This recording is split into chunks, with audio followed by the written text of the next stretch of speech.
October is National Women's Small Business Month.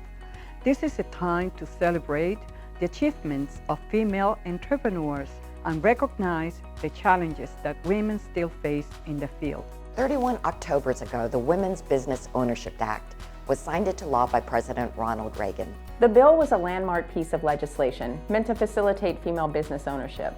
The legislation also took the important step of outlawing discriminatory lending practices. The measure came on the heels of a series of hearings conducted by the Small Business Committee examining the issues facing female entrepreneurs. The passing of the law was the culmination of years of effort by activists to modernize our country's rules when it came to women in business. Before 1988, women in some states were even required to have a male co-signer when getting a loan for their business. Since then, female entrepreneurship has skyrocketed. In 1972, women owned 4.6% of all firms. Today, that number sits at nearly 40%. Since 2007, women-owned businesses have increased a whopping 58% compared to 12% for businesses in general. Due to the efforts of generations past, today's women ownership of business is at an all-time high. These women-owned businesses boost our economy by employing nearly 9 million people and adding $1.8 trillion in revenue. Women of color are driving this growth.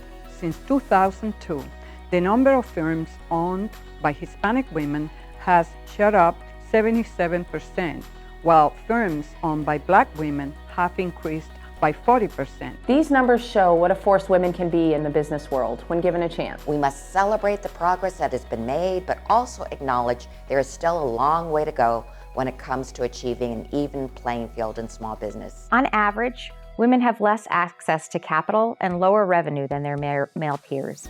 Women are less likely to receive funding from venture capital and financial institutions, and are more likely to rely on things like personal credit cards to start their business. This year, the committee has taken steps to close this gap. We have passed bills to increase funding for the Women's Business Center program, Conducted oversight of SBA female contracting programs, And we are fighting for policies that expand access to capital for female entrepreneurs. We are committed. We are committed. We are committed. We are committed. We are committed to working toward achieving equality for female business owners, When it comes to obtaining capital, Competing for federal contracts, or accessing technical training programs.